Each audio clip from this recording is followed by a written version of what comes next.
And I'm going to do an introduction here today before we get started going over the lesson. Oh. I just was thinking about this when I was laying in bed this morning. At 5 o'clock, just like you're saying. And I'm going to do an introduction here today before we get started going over the lesson. Oh. I'm just thinking about. Okay.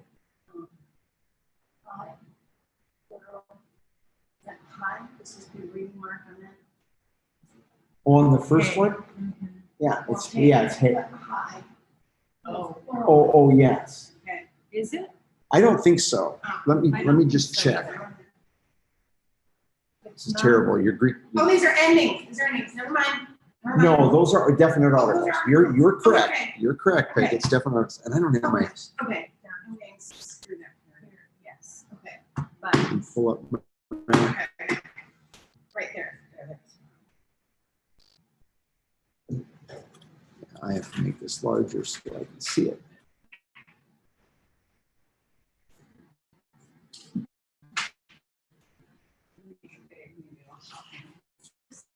Yes, you do have rough breathing marks, and you even on the because it's hoy in the. So I was just trying to think about that.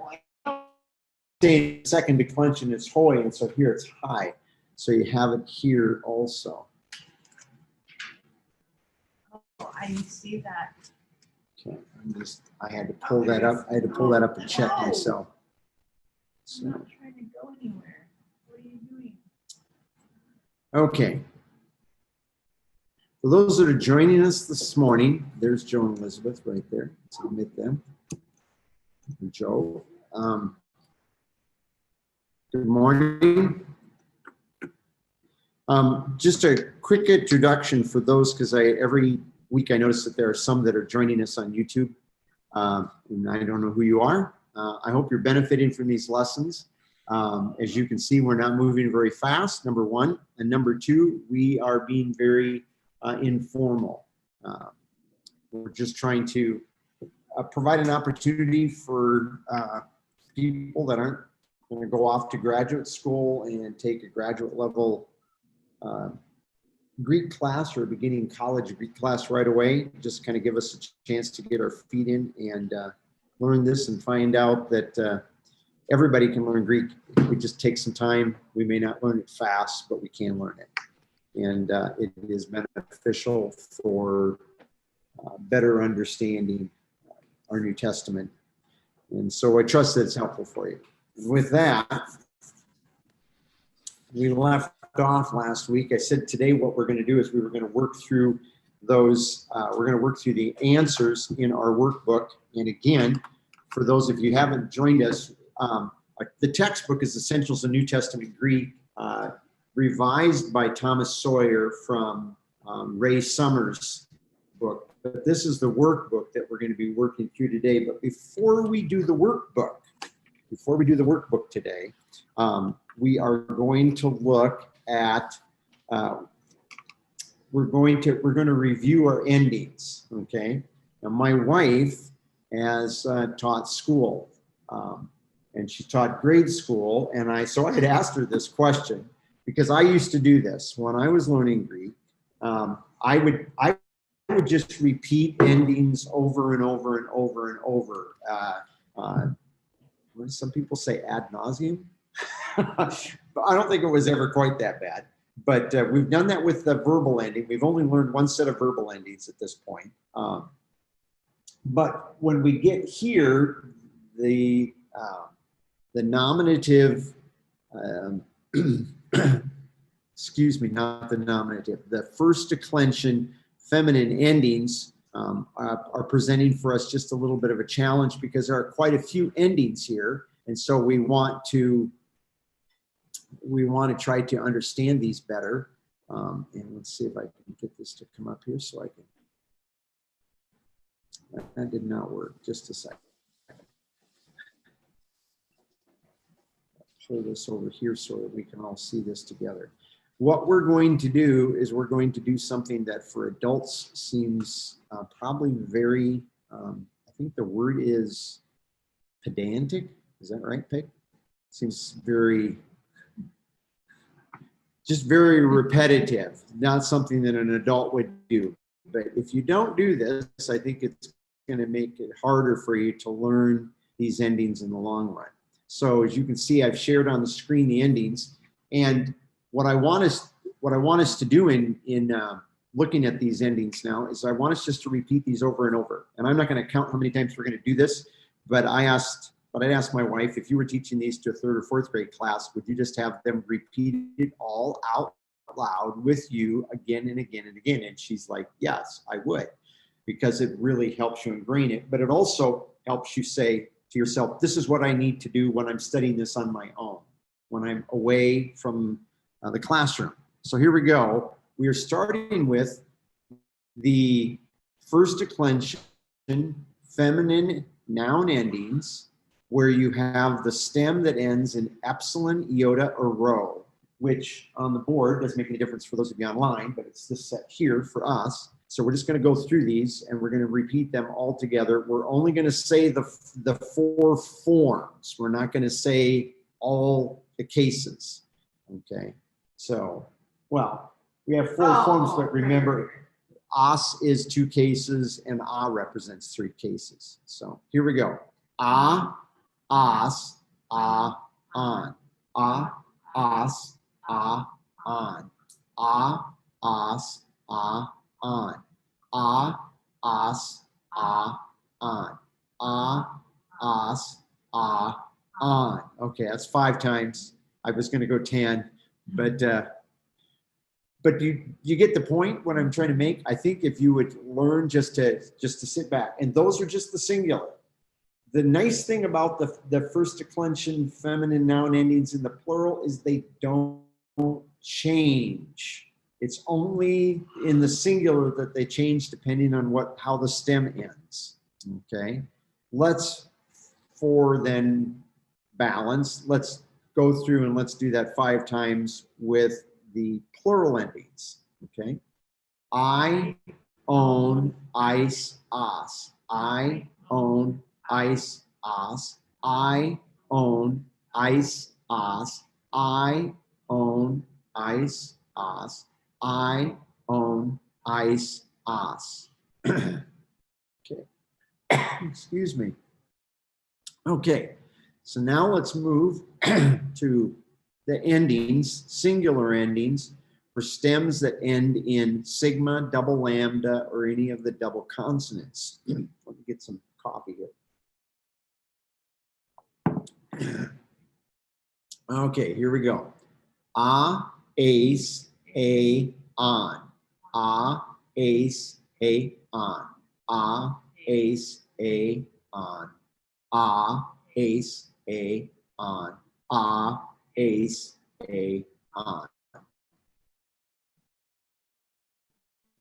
Okay, then first declension feminine noun endings in the singular in which the stem ends any other way other than the epsilon or rho or the sigma, double lambda, or double consonants. We have a, ace, a, ain, a, ace, a, ain, a, ace, a, ain, a, ace, a, ain, a, ace, a, ain.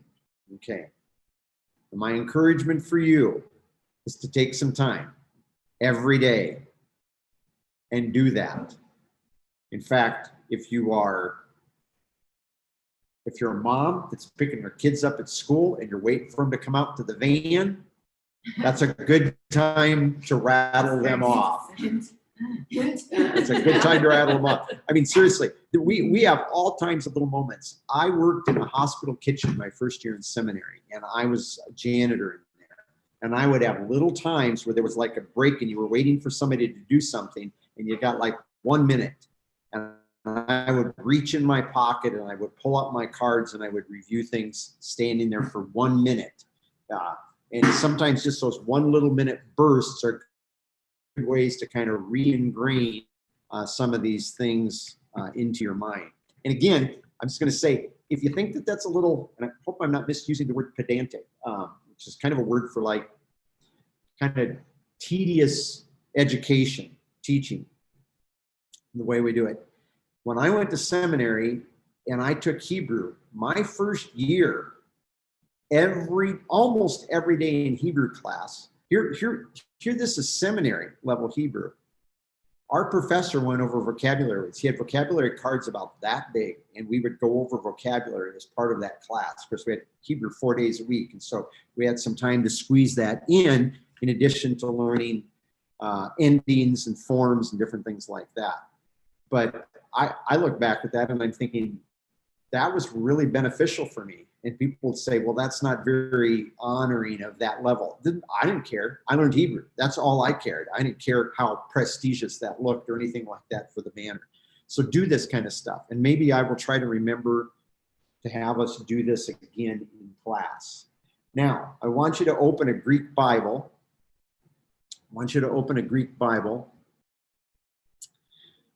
And we're going to, we didn't finish these last week. I was trying to get you to kind of identify some forms. We've got you should have your notes in front of you, or we have stuff on the board we can use online here. First one we're going to look at is I want you to go to John chapter 8. Let's go to 18. I've got 18 pulled up here. John 18. So that's the one we want. Let me share the screen. Okay. So John 18 and verse 37. Now, there's a lot of words in here. We don't need all of them. What I want us to get down to is the word truth, because the word truth occurs 3 times at the end of verse 37 and the first part of verse 38. We've learned the word truth. We're learning the endings for the word truth. And so my hope is that you will be able to kind of identify what he's getting at. So if you can go on down the page into verse 37, down towards the end of verse 37, you're going to find the word hina, which is iota, nu, alpha. Okay, hina. Hina is in order that, or that, and then martureso, that I should testify, they might testify. Then somebody pronounce the next word there in the next 2 words. Te aletheia. Okay, and that is, te is the. Okay, very good. Aletheia is truth. And what case is that? It's lid case. How do you know that that one is lid case? The iota subscript. Very good. So you've got 2 things that are helping you. You have the definite article. Yeah. If that were a nominative, if you didn't have the iota subscript, if it was nominative, what would the definite article be? Hey, very good. Okay. So I am testifying. Now, it's lid case. Which of those 3 do you think it is? Do you think he's locative, instrumental, or dative? Let's walk through those. I testify, or that I should testify. Locative would be in the truth. Okay. Instrumental would be by the truth. By means of the truth, or I should testify to the truth, or for the truth. Okay. I think it's dative. Is what I'm going to go. And I think that's the way most of your English Bibles translate, that I might testify to the truth, or he's giving testimony to the truth. Then he says, and everyone that is out of, and then we have, you want to pronounce the next form on down there, Peggy.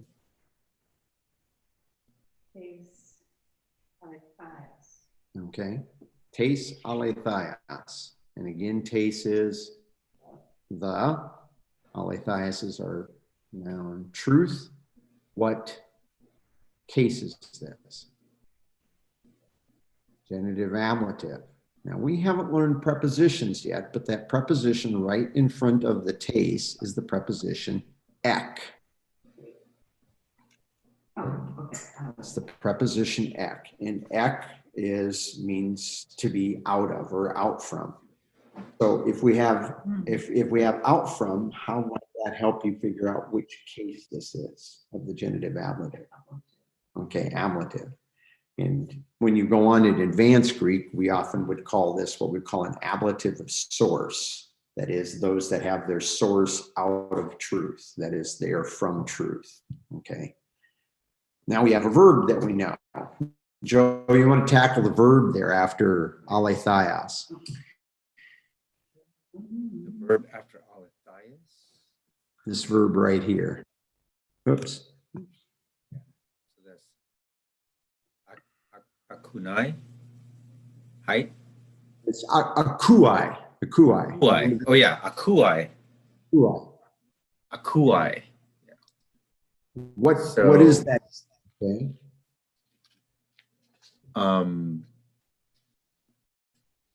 That comes from akuo, right? The verb. That's Right. the so that would be akuai. That would be he. That would be that would be in the second person. You hear, something like that. Or be he hears. Or he Not hears, you, right? he. Second, yeah. The third person, he hears, right? Section. Okay. My internet is giving me trouble there, so hopefully that'll help. Okay. He hears. Akuai, that's the third person, right? Ice is second person, right? Right. So he hears, right? The truth. And one of the ways, if you don't remember akuo real easy, is we get the word in English acoustic from it, which has to do with okay. sound. Okay. I remember it because a chew. Hear you. A Oh. chew. Okay. Yeah. Okay. Yeah, whatever helps. Acoustic. Very good. So we're going to go on there. So he hears me or of me, and then we've had this word also. This is one of our vocabulary forms. The last two words of verse 37. Tes phones, which what is? Well, you're telling me I should know what it is. Well, maybe we haven't. I was pretty sure we learned phone. I don't think we have.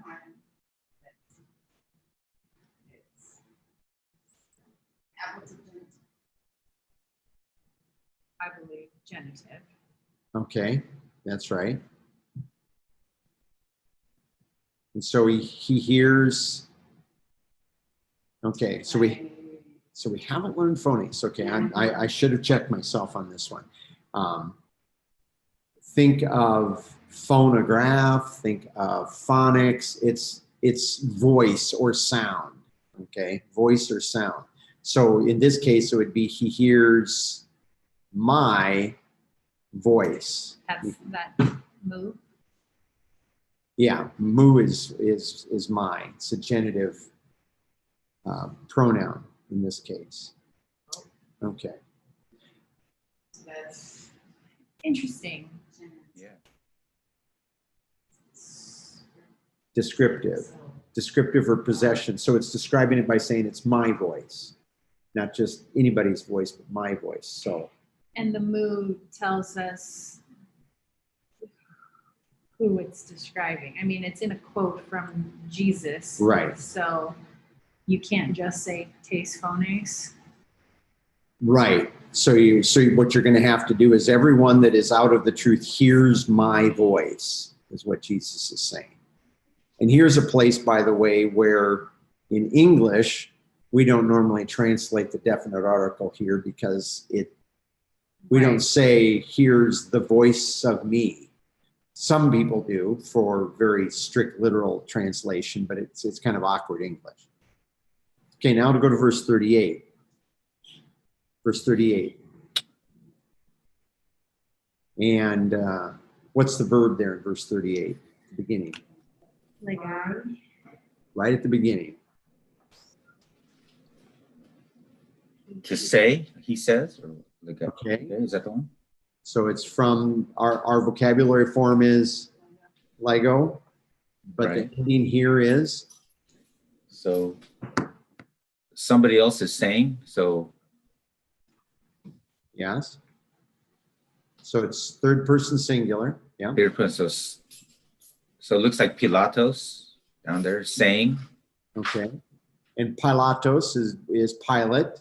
Right. And here's one of the interesting parts of Greek language. It's ha Pilotos. In other words, we have a what? Pilatos, yeah. We have a definite article with his name. So the Pilatos, he says, and then we have the pronoun. To himself.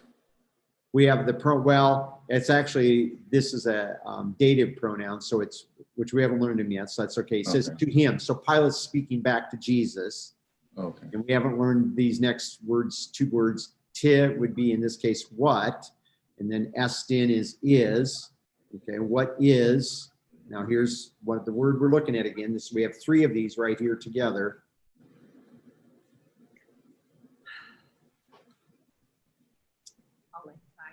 Aletheia. What case is that? Not yes, nominative. It's nominative. And how do you know it's nominative?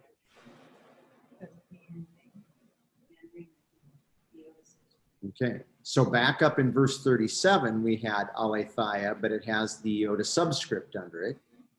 This one does not have the iota subscript on it. So the nominative case, this is the genitive ablative case. So Pilate says, what is truth?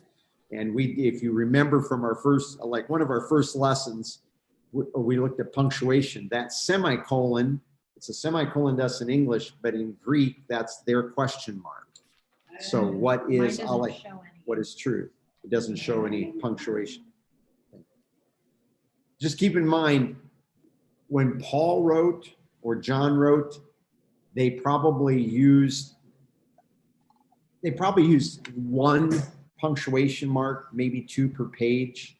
They didn't use punctuation marks like we do. Most of our punctuation was added in the later centuries. In fact, a lot of the early copies we have of these manuscripts, they do not have punctuation hardly at all. You just rarely see it. Okay, so now let's go to John 8. I've got one more that I want to look at before we. John what? John 8.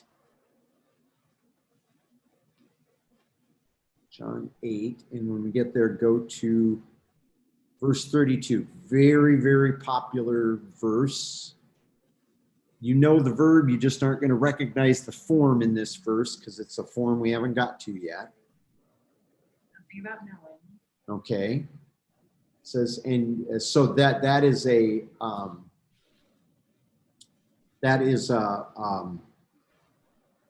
form that's saying essentially you will know, talking about in the future here, you will know.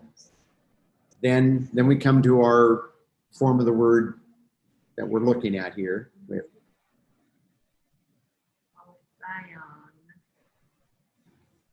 okay. The truth. Right? Probably the future of the truth. The truth. Okay, so it's the accusative case. Now that works well because our verb was you will know. You will know what? You will know the truth. So it's working as a direct object. And the truth nominative. So now it's the subject.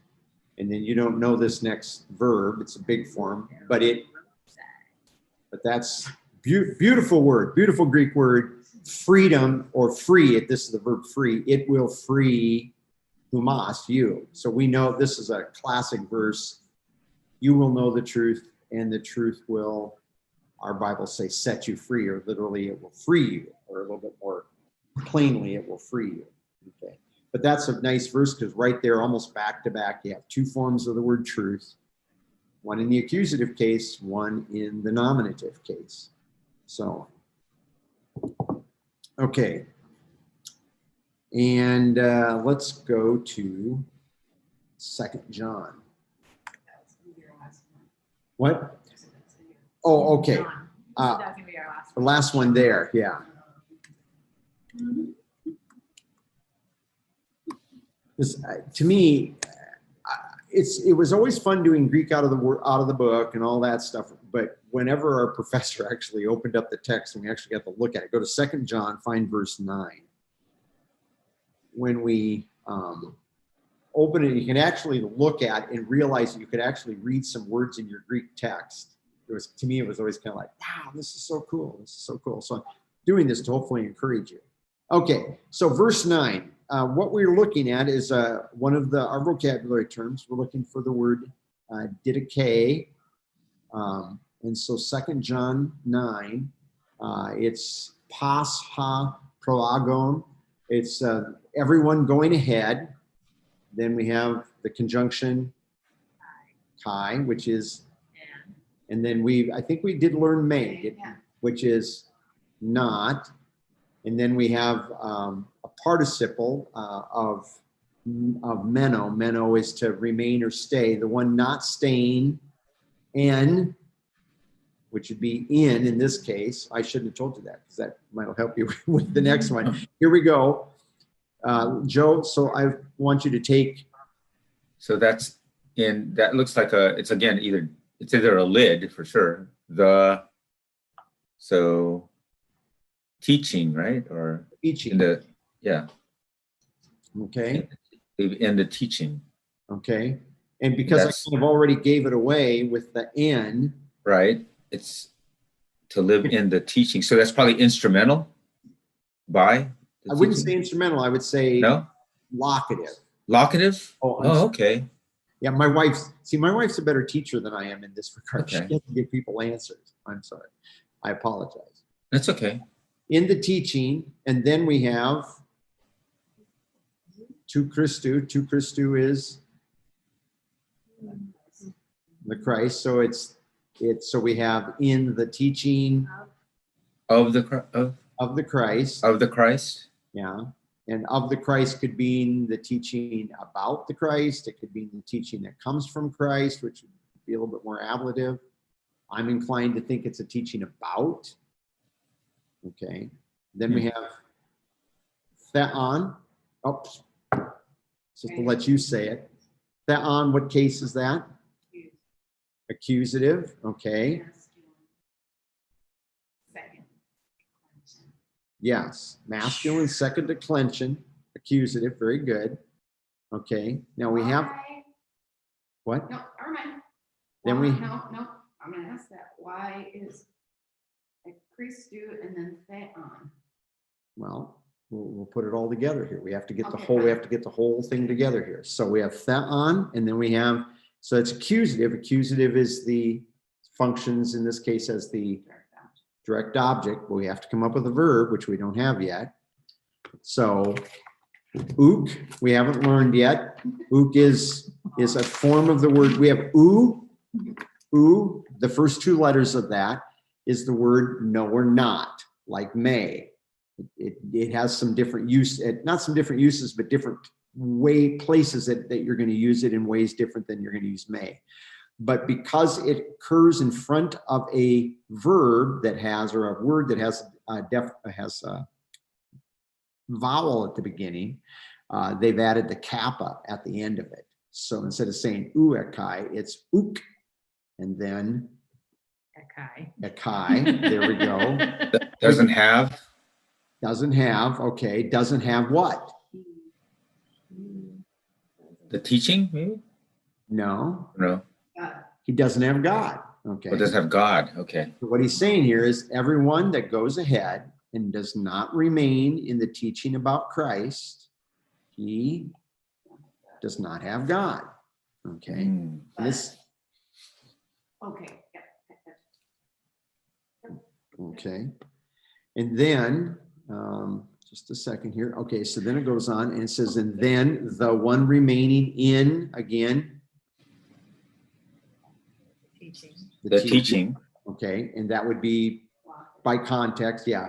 Again, locative. So it's going back to the one we just had, the teaching that would be the teaching about Christ. This one, hutas, this one, conjunction then is and ton is a male, masculine. First declension.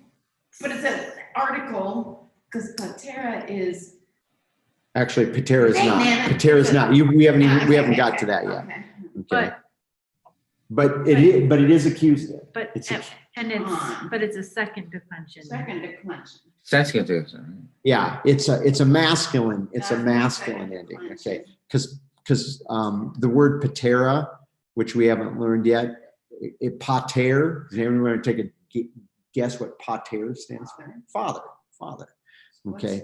But pateros, it's a third declension now, so they've got a. Shut up, there's so- a third. It's because, and we'll get there. They're not nearly as complicated as you think. It's just that they've got a weird thing that goes on in the middle of the word that affects it. Okay. So this one also, probably the and or also the patera, the father. Then what's the next word we have there? And the son. We are. That's their accusative case there. And then he has. Okay. He has. So he's saying if one remains in the teaching about the Christ, this one has the Father and the Son, or the Father and the Son he has. Okay. Now, So can we talk about word order? sure. Sure. So in both of these, we have the accusative noun prior to the verb. Mhm. And so is that why?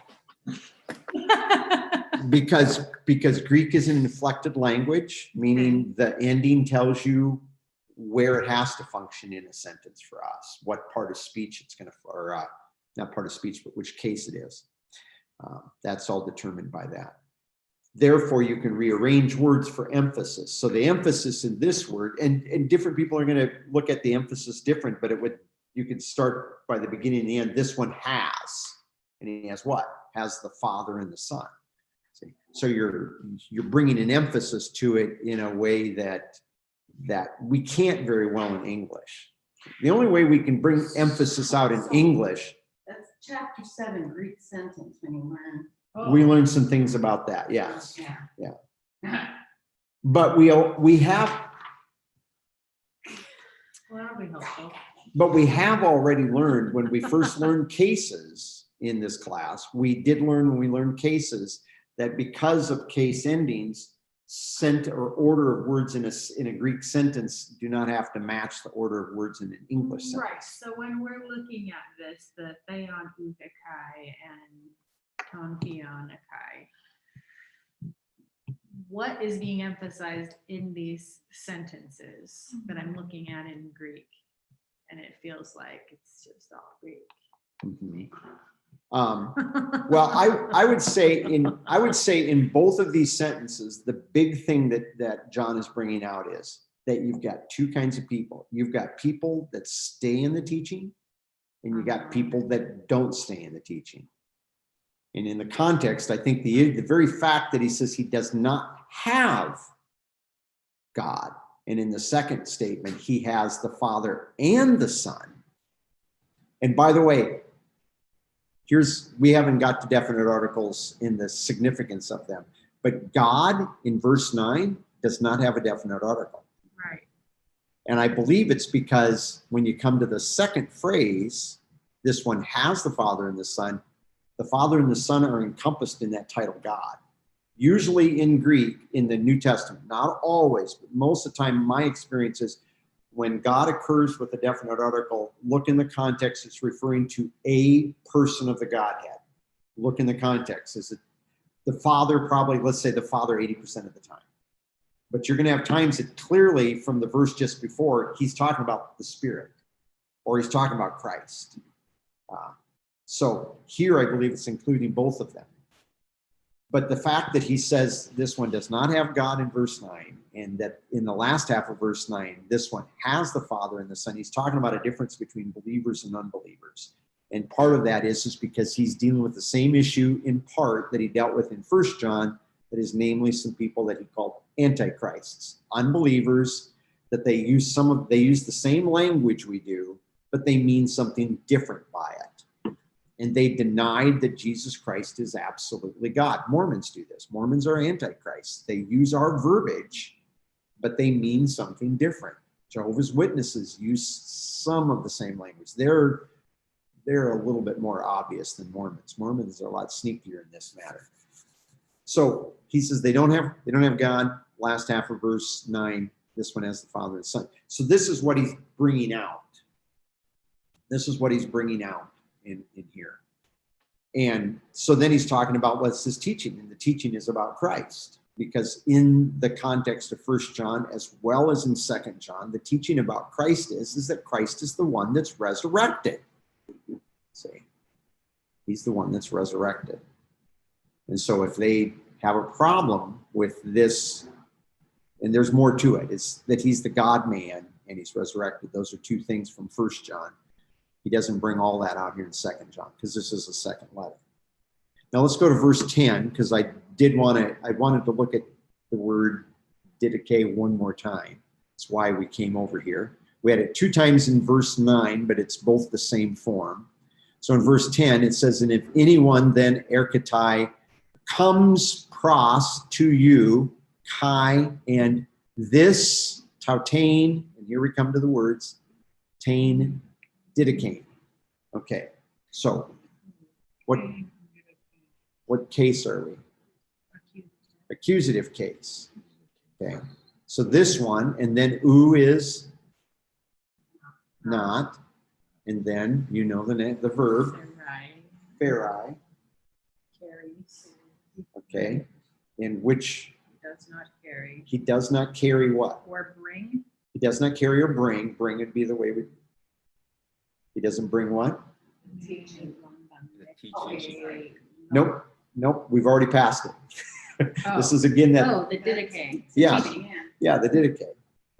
And we haven't learned all of our pronouns, but the word before all that, tautain, it's from tautas, this. So in this case, it's first declension accusative. It matches didache. So it's this, the teaching, or this teaching.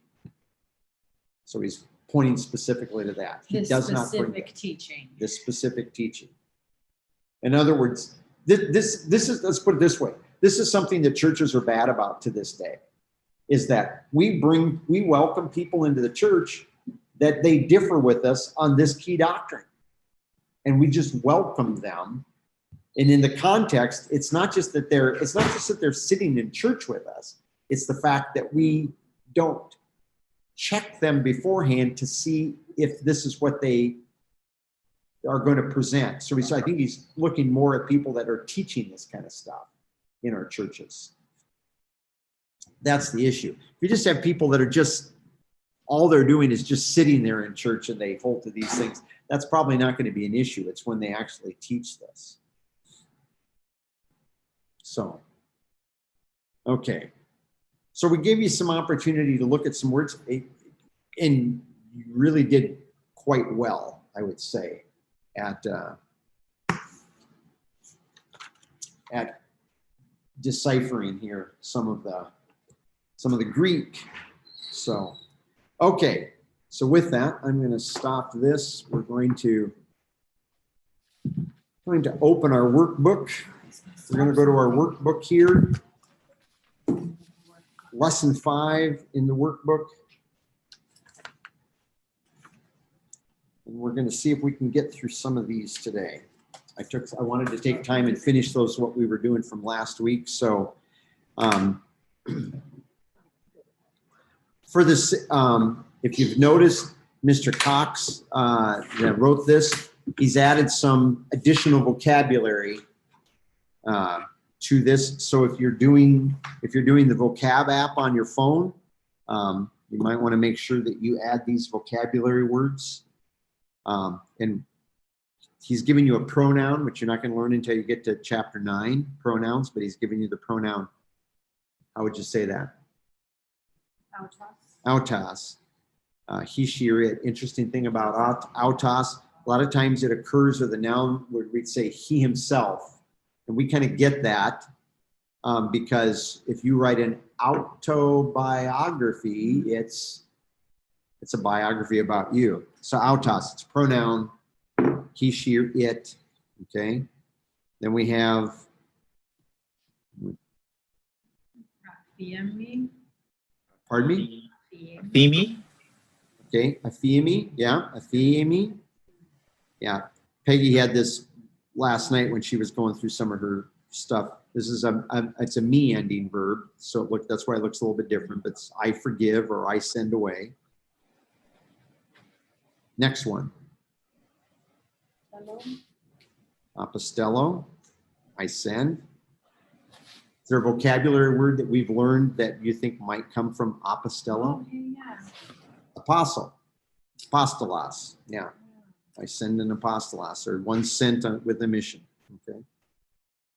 This is the particle of contingency. We talked about this last time.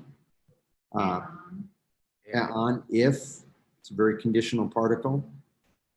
Right-hand column, laleo, I speak. The emphasis of, whereas Lego has to do a little bit more with the content, laleo has a little bit more to do with the movement of the mouth, how you're actually pronouncing or speaking things. Paul uses that term in 2 Corinthians 12 to say that the things he heard when he died and went to heaven, says there's not really a way to put it into words.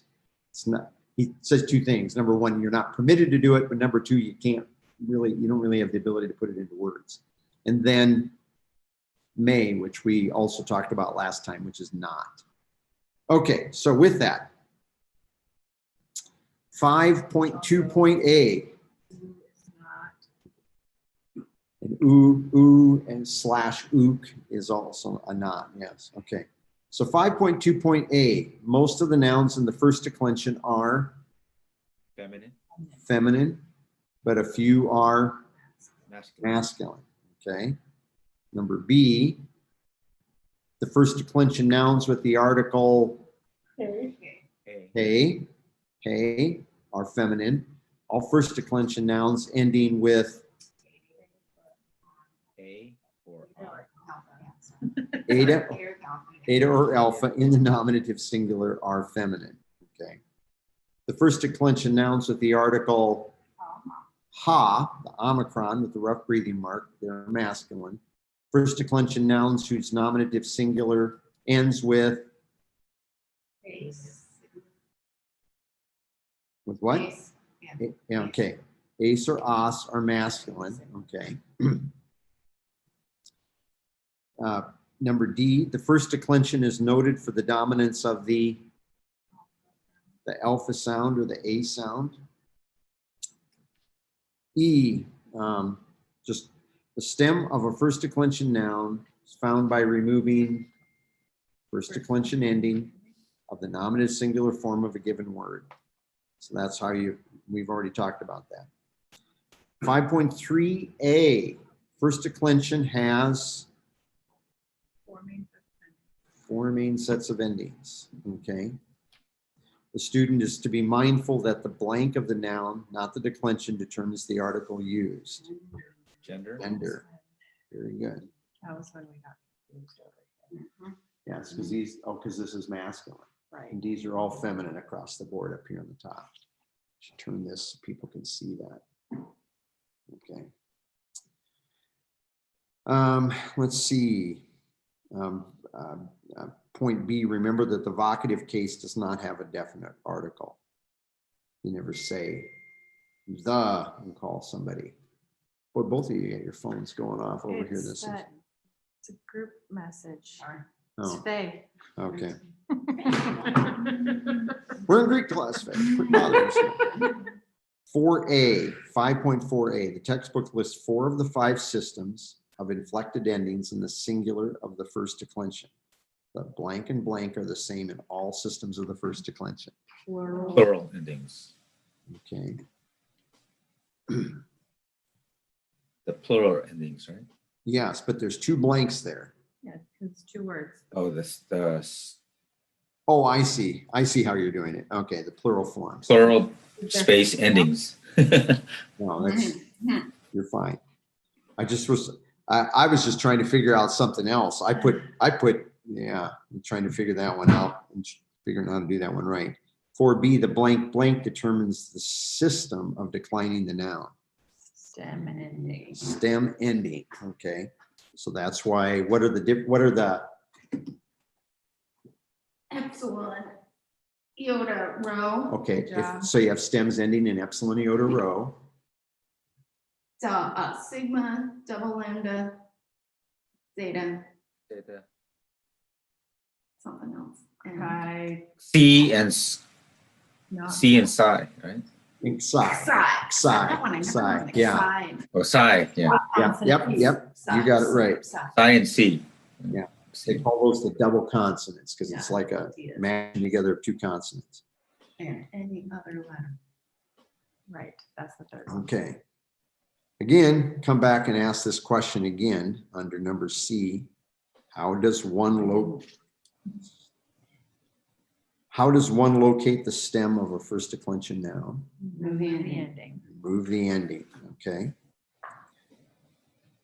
5.4D, 3 of the first declension systems are feminine, Feminine, and one of them is, masculine. okay, and then number 1 under that, or no, 5.4E, A1. When the first declension noun stem ends in epsilon iota rho, the predominant vowel will be A long alpha. long alpha. Which we don't actually No, practice. we don't. Yeah, we don't really, but it's long for the purpose of accent. It's long for, Well, we don't do Which that we also either. no, we're not really fussing with that. And again, I went back again, even after class again the other day, and checked different resources I had on how they pronounce these words, and they still all pronounce it just ah. So even though they call it a long alpha, they don't really So pronounce they it long. just treat it that way. They don't actually Yeah. pronounce it that Yeah, and there may be, and there may be some people that do, I just haven't come across that yet, so. Number 2 there, under that, when the first declension noun stem ends in sigma, double lambda, or one of the double consonants, which are zeta, psi, or psi, the nominative singular ends in a way. Short alpha. short alpha, which changes to Long. Which changes into the second and third inflected forms in the singular. Ours is different than yours. a blank in the second and third inflected forms of the singular. What? Ours doesn't We don't have have a that. blank? Oh, you don't have It another, just, actually, they might have just left it out because it just says which changes Oh. into the second and third. there's supposed to be a inflected blank forms. there because it changes into what? The nominative singular ends in a short alpha. Oh, it's into an eta. Eight or not eight. Q, Yeah, Okay. Okay. well. eta, right? Eta. So if we have What? sigma, lambda, double consonants, it's these, but in these forms in here, what does it say in the first, I'm just trying to make sure we get this. Second and third, oh yeah, the second and third becomes eta in these, in the genitive ablative and the lid What letter is case. that? Eta, so it's a, yeah. So it's a short alpha in eta, okay. Yeah, that's funny. They just left that out in the revised edition. Yeah. I would think, see, usually when you do a revise, I wonder why they left that out, because it does Well, change. I mean, Yeah. they just left the Yeah, space the out. space out. Mhm. Usually when you do a revised edition, you fix problems you had in the first one. so- Right. Instead of To me, adding problems. Yeah, That's Look it. for the second revision. Yeah. Okay, number 3, whatever page you're on, but when the first declension noun stem ends in any other letter, so they give you some other than those, the nominative singular will end in eta, and that remains that way all the way through the singular. A few masculine nouns have First declension. first declension endings and carry a Masculine. masculine article and are modified by Masculine. Masculine. masculine adjectives, which the next lesson, we're going to introduce adjectives and such. The next lesson. Thursday, just next lesson. Yeah, well, because I think we're going to continue working through the workbook But I want to get a couple of these sentences done. Now, I think we pointed this out. The sentences that they give you here are at the end of each chapter in Summers or Sawyer's. But what they're doing is they're adding a lot of other details. When I took Greek, all you did was you translated from Greek to English, and then you had English sentences that you translated backwards into Greek. That's the way we did it. You're saying you don't want to do that? You should try it. It really makes you think through the Greek a little bit. Well, I Makes you- wish that they had them listed in English for us so that we could do that. That was my, like, okay, I translated them, so then I just should write them down and translate them back. That's what you're saying? All right, Tim. Well, no, I think if you look in Summers, I think if you look in the Summers grammar, can I see this? Maybe they don't. Not Maybe in this the is just the old Summers that did Yeah, this. the new book doesn't have.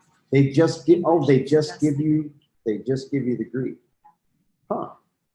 Well, I might have to try to throw you guys a curveball and just give you a couple of weeks out of the old book. Because what it does is it forces you to think through in English where's the stand in the sentence, what part of speech is this, and so what case do I use, and so on and so forth. So, and by the way, I pointed this out to my wife, if everybody flips the book open, the end, if you need help, the last pages of the workbook has the answer only for the translation of the sentence. It's not going to answer all the other questions. It's just a way to kind of check yourself. If you're not sitting next to your husband in the living room and he can say, no, that's, which I don't do that. She was doing really well.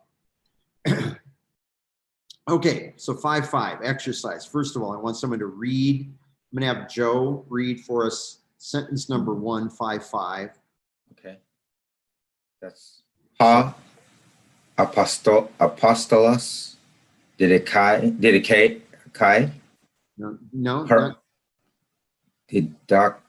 didaskai. Yeah. I forgot to put the S there. Didaskai. Parabolin. Tois. Parabolin. Tois anthropois. Okay, there you go. You want to translate that for us then? I translate it as the apostle is teaching a parable to the men. Okay, very good. So let's walk through didaskai. What part of speech? Okay, didaskai is a verb, part of speech verb, tense present, voice active, indicative mood, third person, third number, lexical form is didasko, stem is didask, ending is I.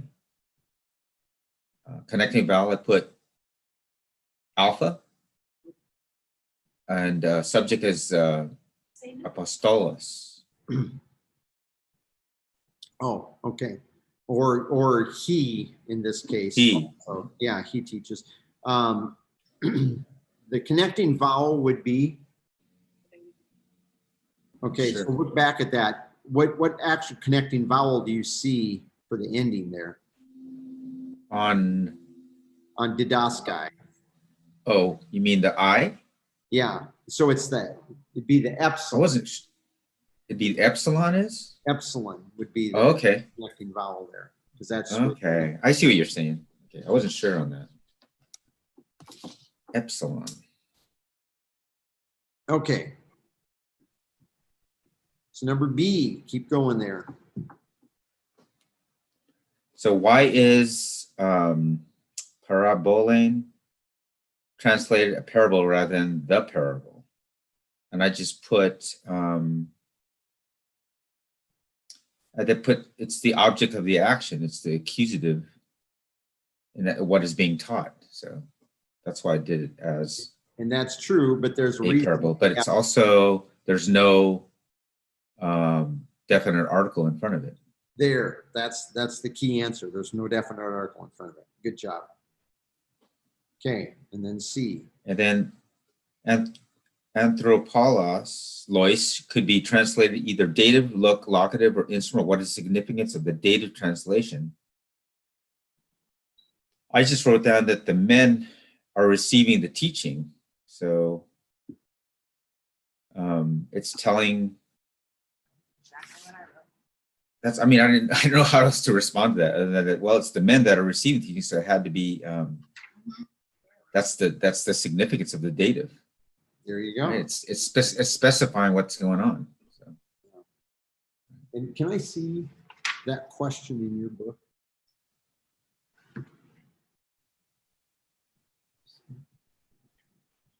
Huh. See, there's a change from my edition to yours, because mine says, what is the function of the locative translation? So apparently when they originally did this, they took it in locative, such as the apostle teaches parables among the men. But I think dative is better. Personally, I agree. That doesn't even make sense. I agree with the change. I agree with the change myself. So, okay, so Peggy down here. Lepi, Mathates. Are you number 2? Yeah. Wow, okay. That's not a sentence I have for number 2. Okay, I have a completely different. Huh, okay. So go ahead. Oh, Lepi. they just rearranged it. It's the same sentence. It did just rearranged it in yours. Okay, go ahead. Okay. Oh. Lepi, Mathates, on prophetain, te, ecclesia. Okay, The disciple, he sees the prophet in the assembly. okay. Okay, so why does Mathates have a masculine article, though the word is not a second declension noun?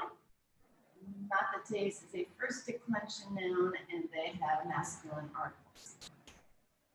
And it's you really got it. It's a masculine noun. Masculine. It's first declension, but it's also a first declension masculine.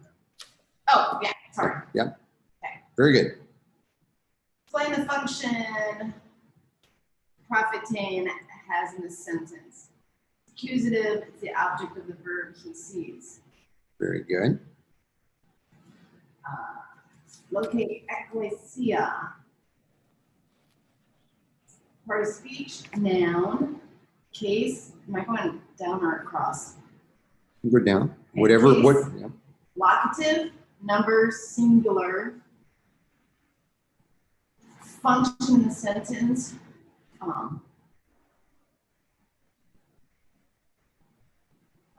It's where the prophet is. Okay. So it's indicating location. Sure. Gender, feminine, lexical form, ecclesia, declension, first. Very good. Okay. Robin, number 3. All right, I just finished it. Good job. Okay.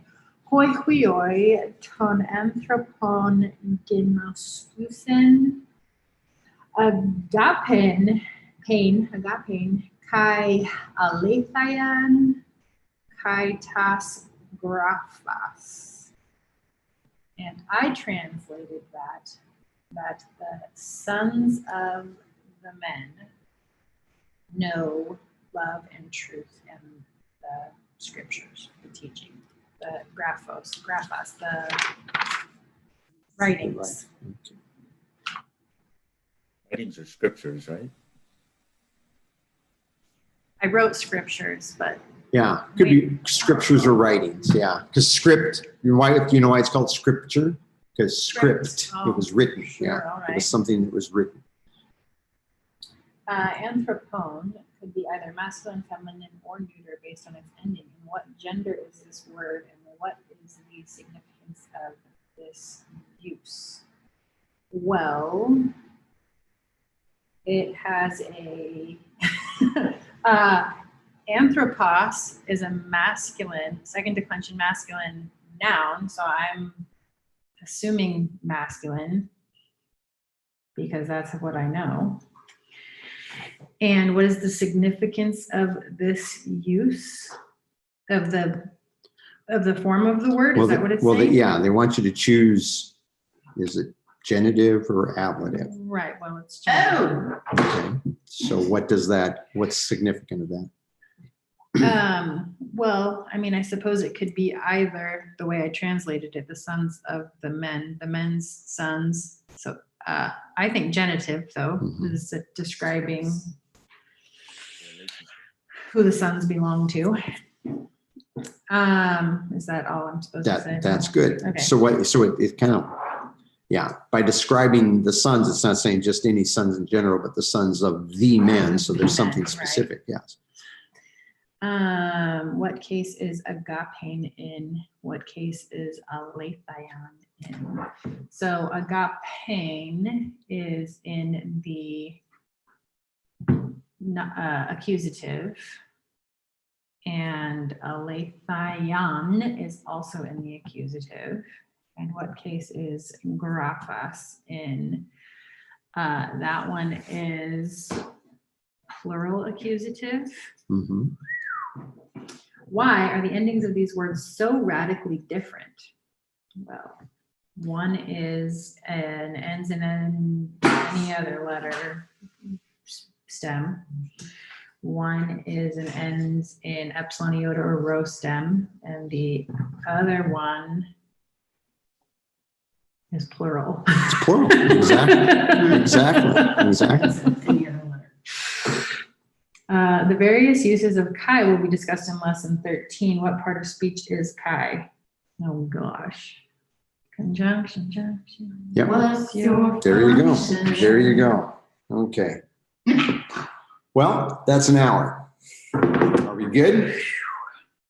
Give all of you a chance to continue working on those, reviewing those. Remember, I did what she was supposed to do.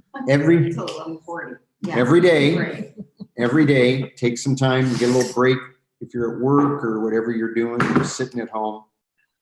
As, on, a, ace, a, on, Ace. ace, a, and then ace, a, on.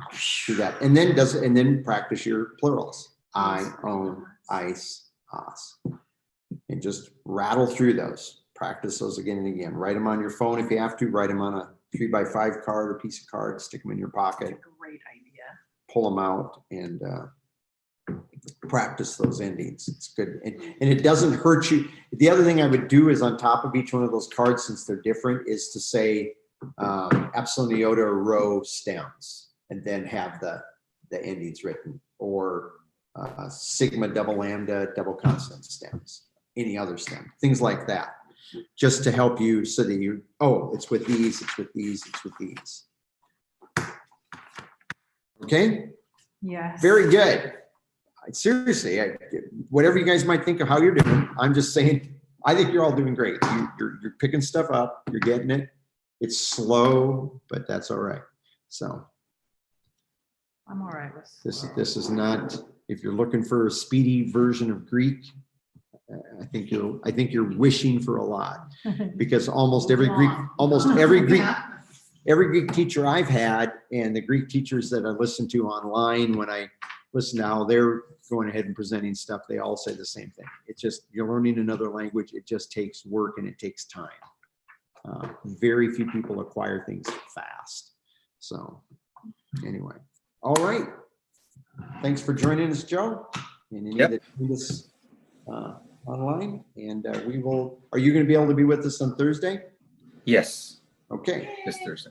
So we'll pick up in the workbook and we'll finish those off, and then hopefully next week we will start into adjectives, which is not nearly as scary as you think. The week after, yeah.